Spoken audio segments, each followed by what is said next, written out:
When I found my 7-year-old daughter, Hazel, locked in my mother's basement during Thanksgiving dinner, something inside me broke, but not in the way you'd expect. I didn't scream. I didn't throw the perfectly arranged centerpiece across the room. I didn't grab my mother by her pearl necklace and demand answers. No.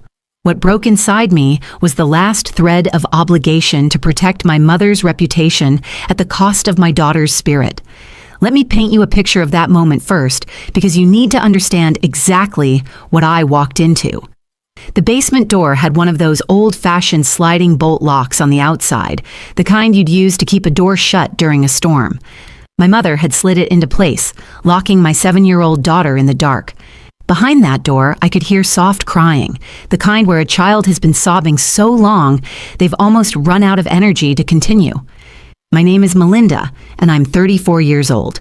I work as a veterinary assistant at a clinic downtown, which means I spend my days comforting scared animals and reassuring worried pet owners. It's honest work that pays enough to keep us afloat, though my mother would tell you I'm wasting my life cleaning up after dogs when I could have been a real doctor.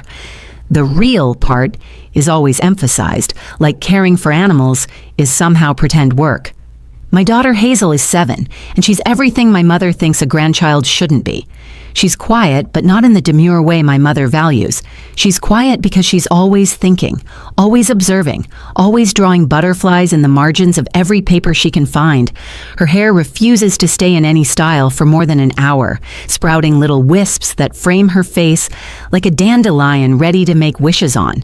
She laughs too loud at cartoons, cries when she sees dead birds on the sidewalk, and believes that matching socks are optional if both socks make her happy. My mother, Judith, is 62 and has built her entire identity around being the perfect matriarch of a perfect family. She volunteers at church not because she loves helping, but because she loves being seen helping. She hosts dinner parties where the food is always catered, but she stands in the kitchen wearing an apron when guests arrive, letting them believe she cooked everything herself.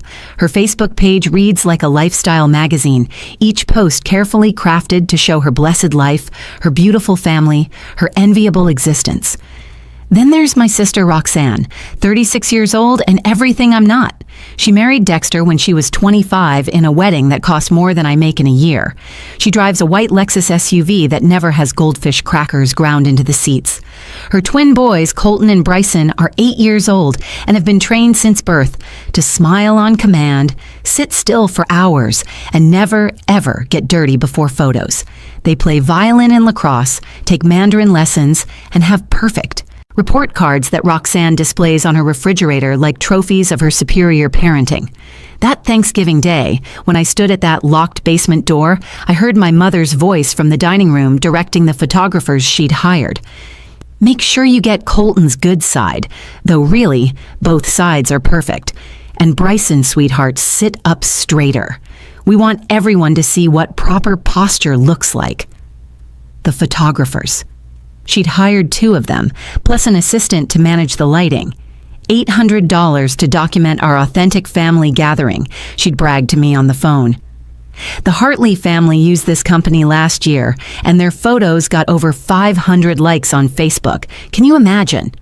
I could imagine a lot of things, but spending $800 to impress strangers on the internet wasn't one of them. That was 2 months of Hazel's art classes, or new winter clothes, or groceries for weeks. But in my mother's world, those things didn't generate likes, shares, and comments about what a blessed grandmother she was. I unlocked that basement door and found my daughter sitting on the concrete floor, her purple butterfly dress dirty from the dust, her special occasion tights torn at the knee. She looked up at me with eyes that asked a question no 7-year-old should have to ask. Am I not good enough? In that moment, I made a decision. I wasn't going to cause a scene that would just become family gossip, dismissed as Melinda's dramatics at future gatherings. No, I was going to do something much more devastating. I was going to tell the truth, and I was going to make sure everyone heard it. The drive to my mother Judith's house for Thanksgiving always felt like preparing for battle. That morning, I'd spent an hour trying to make Hazel's hair cooperate, knowing my mother would comment if a single strand was out of place. Hazel sat in the back seat of my 10-year-old Honda Civic, clutching her favorite stuffed rabbit, Mr. Hopscotch, already knowing Grandma's house meant different rules than our apartment. "Remember, sweetie?" I said, checking the rearview mirror as we passed the gated communities that led to my mother's neighborhood. "Just be yourself today." "But Grandma says being myself is messy," Hazel whispered, her fingers working at a loose thread on Mr. Hopscotch's ear. She was right, of course. My mother had been telling me I was too messy, too loud, too much, and simultaneously never enough my entire life. When I was Hazel's age, she'd made me sit in my room during her book club because I'd gotten grass stains on my dress playing outside. "Presentable children are invited to be present," she'd said, as if it was some profound wisdom instead of emotional cruelty.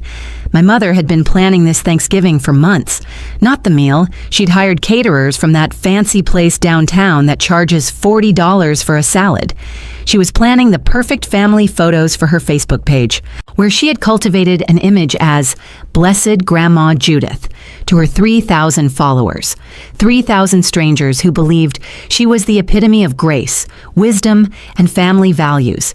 The previous year, she'd made Hazel sit at a card table in the garage because my daughter had accidentally spilled grape juice on her dress before the annual photos. I'd found her there, eating alone while the sound of laughter drifted in from the dining room.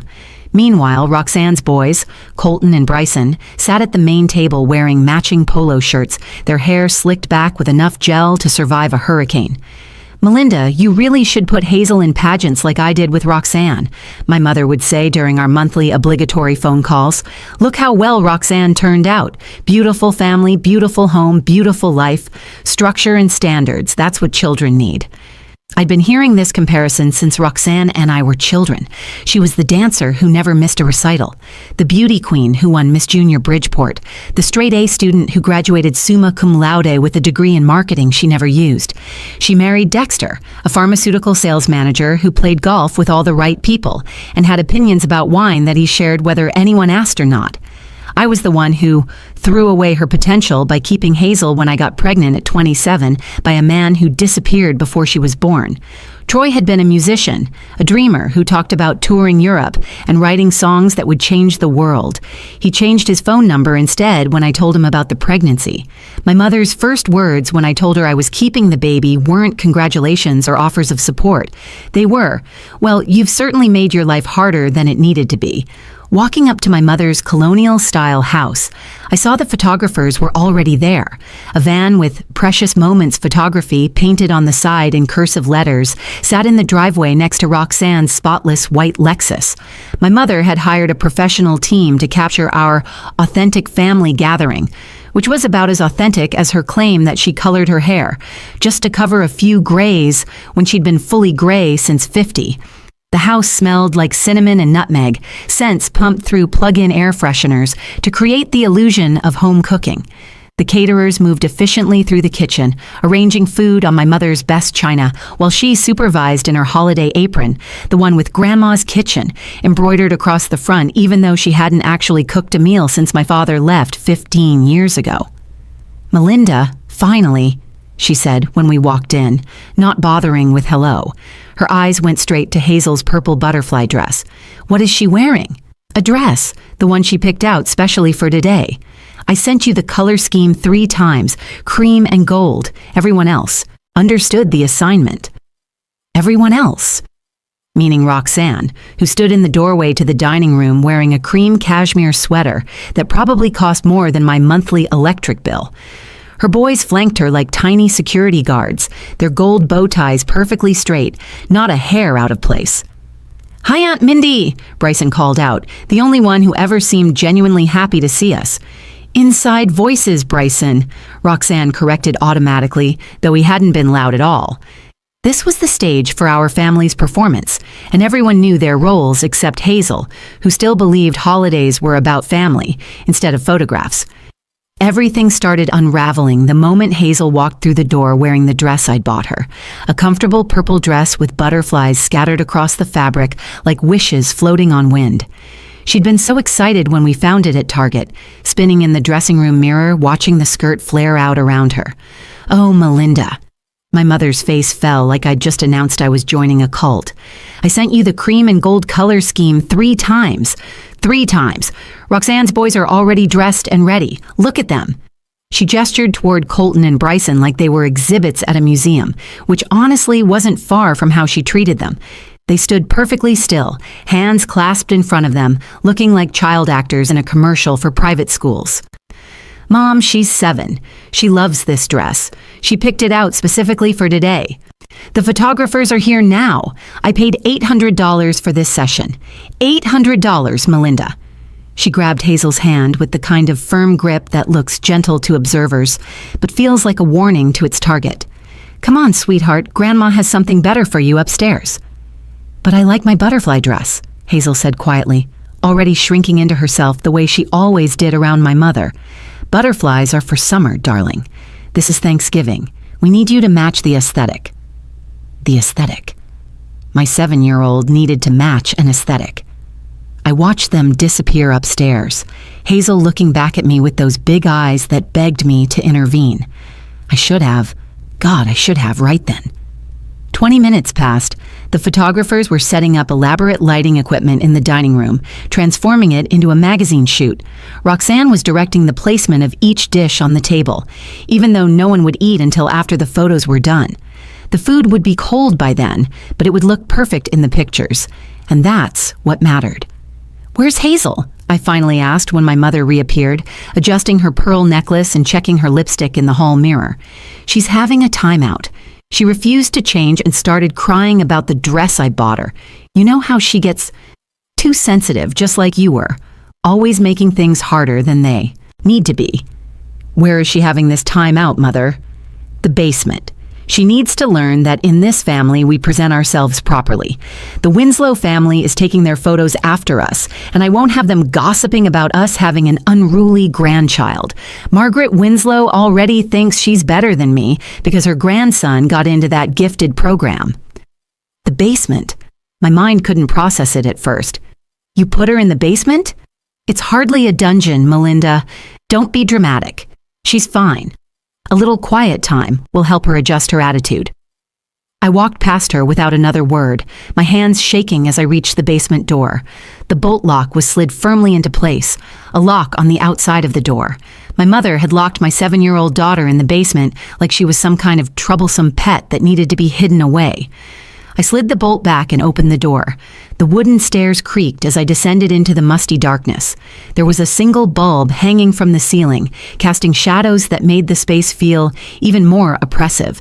And there, sitting on the concrete floor in her purple butterfly dress, was Hazel. Her face was streaked with tears. Mr. Hopscotch clutched against her chest. "Mommy, I'm here, baby, I'm here." Grandma said I'm ruining everything. She said Colton and Bryson deserve to be in the photos because they know how to be good grandchildren. She said my dress is embarrassing and I'm embarrassing, and that's why you don't have a husband, because we're both embarrassing. The rage that filled me in that moment was unlike anything I'd ever felt. It was cold and clear and absolutely certain.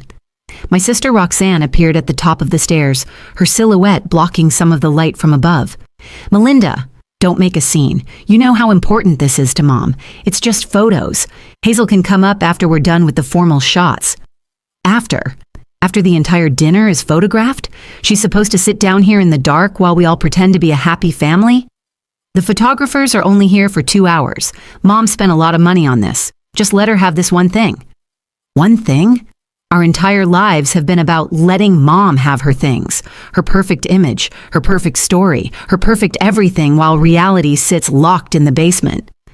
Roxanne shifted uncomfortably. "You're being dramatic. It's not locked." I stood up, Hazel's hand in mine. "The bolt was pushed in, Roxanne. I had to unlock it to get down here. You watched me do it." The silence stretched between us, heavy with the weight of what couldn't be denied. I helped Hazel up from that cold concrete floor, wiped her tears with my sleeve, and whispered in her ear, "We're going to play a game, okay? We're going to be actors today. Big smiles, but just acting. Can you do that for Mommy?" She nodded, that brave little nod that broke my heart because no 7-year-old should have. To perform happiness at a family gathering.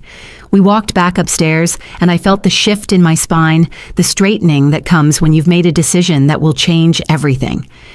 "There's my beautiful granddaughter," my mother cooed, as if she hadn't just locked Hazel in a basement. "Now let's get you into something more appropriate." She's staying in her butterfly dress, I said calmly. But don't worry, Mother. We'll sit at the kids' table in the kitchen. We won't be in your photos. Relief washed over my mother's face so obviously that even the photographer's assistant noticed, glancing between us with uncomfortable awareness. Well, if you think that's best, dear, the kids' table is all set up. We put a lovely tablecloth on it and everything. I sat Hazel at that kitchen table, a folding table covered with a plastic tablecloth that had cartoon turkeys on it, clearly purchased as an afterthought. Through the doorway, I could see the dining room where Colton and Bryson sat like tiny mannequins while photographers adjusted lights and took shot after shot. "Smile, everyone! This is the blessed family gathering!"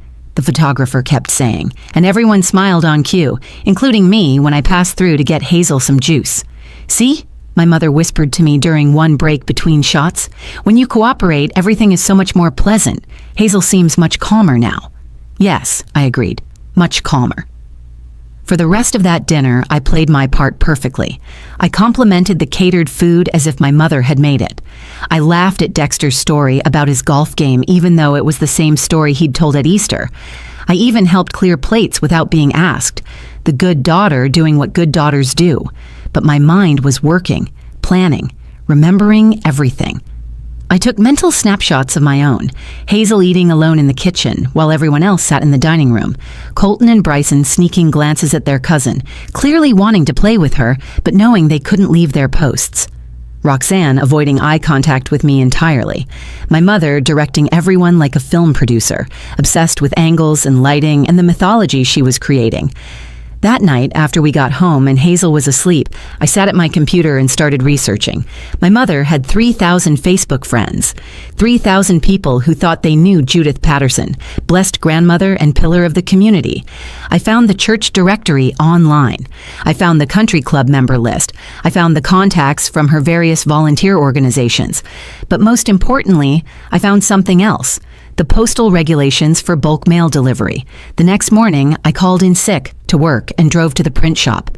The teenager working there looked confused when I handed him my order. "You want 3,000 copies of this photo?" It was a picture I'd taken with my phone when I found Hazel in that basement. She didn't know I'd taken it. In the photo, she sat on that concrete floor, tears on her face, Mr. Hopscotch clutched to her chest, the single bare bulb casting harsh shadows around her small form. On the back, I had written, "Behind every perfect family photo is a truth hidden in the basement." 3,000 copies, I confirmed, and I need 3,000 envelopes too. For 5 days, I prepared. I called my mother's postal delivery person, Domingo, who'd been delivering mail to her neighborhood for 15 years. I'd helped his cat recover from surgery last year at the veterinary clinic, spent extra time explaining the medication schedule, even called to check on her recovery on my day off. "Domingo, I need a favor, a big one." "What kind of favor, Miss Melinda?" "I need to know the exact time you deliver mail to Rosewood Drive, and I need you to maybe take an extra few minutes at the Henderson house that day. You know, chat about their vacation or something. Can you do that?"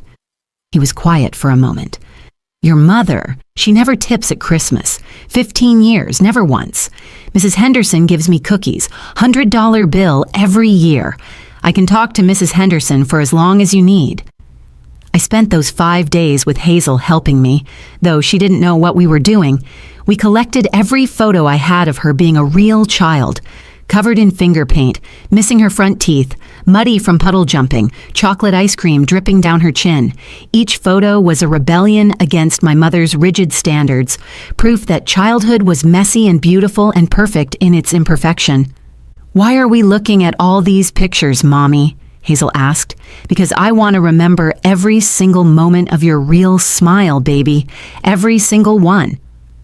5 days after Thanksgiving, at exactly 11:47 a.m., my mother opened her mailbox to find a single cream-colored envelope with her name written in my handwriting. Domingo told me later that she'd been standing at her front window, waiting for him to leave so she could check if her Black Friday orders had shipping confirmations. She always waited until the mail carrier left, not wanting to appear eager or common by checking the mail while someone might see her. Inside that envelope was the photo of Hazel in the basement, that devastating image of a 7-year-old child sitting on cold concrete in the dark, tears streaming down her face. On the back, in my clearest handwriting, Behind every perfect family photo is a truth hidden in the basement. Your granddaughter spent Thanksgiving locked away like a shameful secret while you took your pictures. Every one of your friends now knows what kind of grandmother you really are. According to Mrs. Henderson, who had a perfect view from her kitchen window and who called me later that day, my mother's scream could be heard 3 houses away. She collapsed right there in her driveway, cream envelope clutched in her hand, her mouth opening and closing like she couldn't get enough air. But that was just the beginning. Every single one of her 3,000 Facebook friends received a package that same day. I'd timed it perfectly, working with 11 different post offices across the county to ensure simultaneous delivery. Inside each package was the basement photo, along with a collection of 20 other photos showing Hazel being a normal, joyful, imperfect child. Each package included a letter I'd written and rewritten a dozen times until every word was exactly right. Dear friend of Judith Patterson, you know her as the blessed grandmother who posts perfect family photos and inspirational quotes about the joy of grandchildren.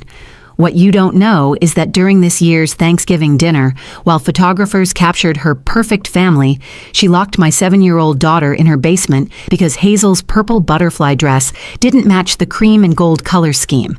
My daughter sat on a concrete floor in the dark, crying while Judith posed with her other grandchildren for photos that would later appear on Facebook with captions about being blessed beyond measure and thankful for family. The bolt lock on that basement door was on the outside. She locked a 7-year-old child away like an embarrassment to be hidden, then smiled for $800 worth of professional photography. Every like you've given her posts, every comment about what a wonderful grandmother she is, has fed this obsession with appearance over reality. While you praised her perfect family, my daughter learned that she's only valuable when she matches the aesthetic.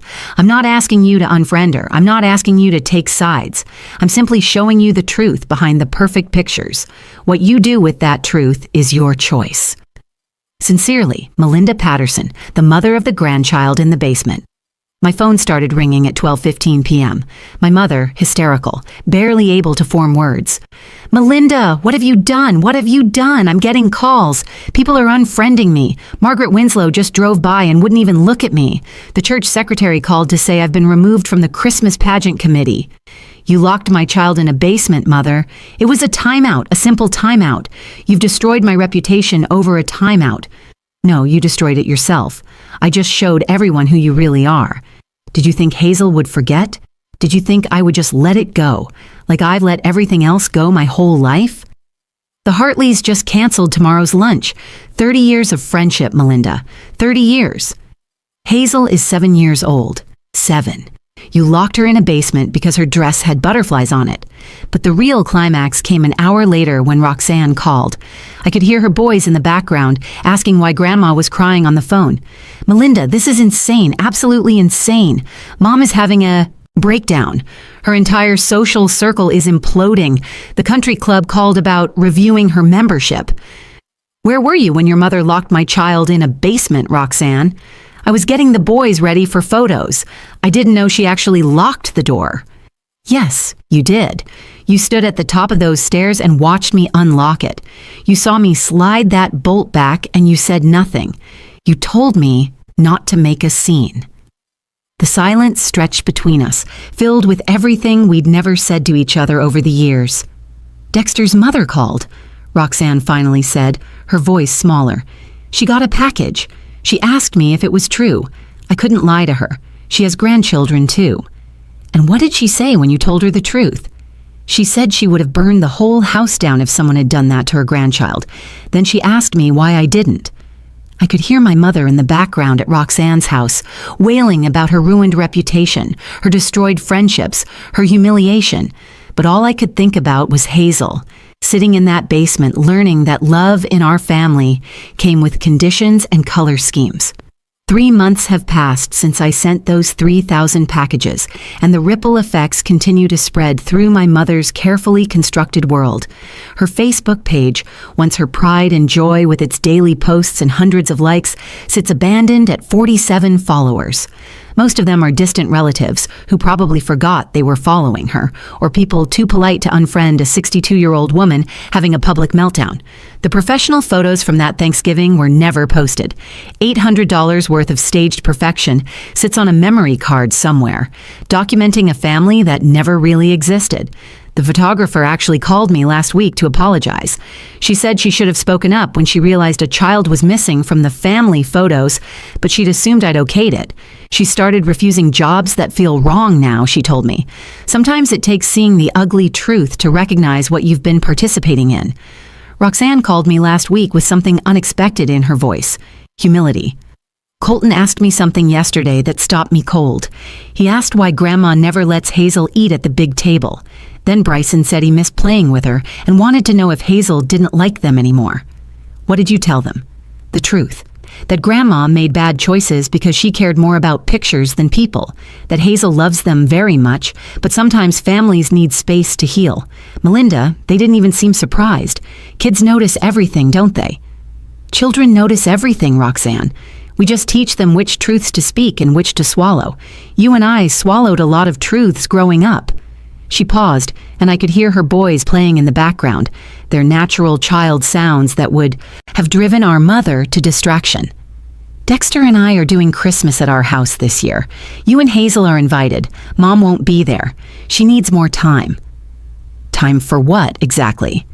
To understand that perfection isn't love, that reputation isn't family, that a grandmother who locks away her granddaughter to preserve an image has already lost everything worth preserving.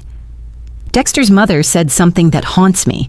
She said any grandmother who could lock a child in a basement has probably been locking children out of her heart their whole lives. She was right. My entire childhood was spent being locked out of rooms where I was too messy, too loud, too much myself to be welcomed. Yesterday, Hazel and I were at the park feeding ducks when we ran into Mrs. Patterson from my mother's church. I tensed, expecting judgment or awkwardness. "Melinda," she said, kneeling down to Hazel's level, "I love your butterfly dress, sweetie. Butterflies are perfect for every season." Hazel beamed, doing a little spin. "Thank you. Mommy says butterflies don't follow rules because nature doesn't care about color schemes." Mrs. Patterson looked at me with tears in her eyes. "Your daughter is perfect exactly as she is. I'm sorry it took that letter for many of us to see what was happening. We were so blinded by the performance, we forgot to look for the children who weren't in the pictures." As we walked away, Hazel asked, "Mommy, why did that lady look sad?" "Sometimes, baby, people feel sad when they realize they've been looking at something wrong for a long time. But it's a good kind of sad because it means they're ready to see things correctly now." My mother recently sent me a letter, not an apology. She's not there yet and may never be. Just a question written in her perfect penmanship. "Was humiliating me worth losing your family?" I wrote back with a photo of Hazel laughing, covered in sidewalk chalk dust, grass stains on her knees, pure joy radiating from her face. I didn't lose my family. I saved it. The only thing I lost was the weight of pretending your love wasn't conditional. Roxanne tells me the basement door in my mother's house stays open now. She can't bear to close it.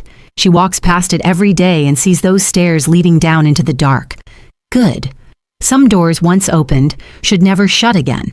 Some truths, once exposed, can't be locked away, because sometimes the most powerful thing you can do isn't making a scene in the moment when emotions are high and people can dismiss you as dramatic. Sometimes it's taking that pain, that rage, that protective parental fury, and channeling it into something that can't be ignored or explained away. Sometimes it takes 3,000 stamps to deliver the truth, but once it's delivered, it can't be returned to sender. My daughter still wears her butterfly dress every chance she gets. It's getting a bit small now, but she refuses to give it up. Yesterday, she asked if she could wear it for school picture day. I told her absolutely yes, because real love doesn't come with color schemes.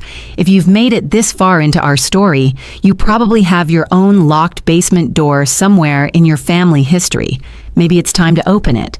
Like this video if you believe children should be loved as they are, not as props in someone else's performance. Share it with someone who needs to hear that their worth isn't determined by matching someone else's aesthetic. Comment below with your own stories of choosing truth over image. And subscribe to this channel where we tell the stories that need to be told, even when they don't match the color scheme.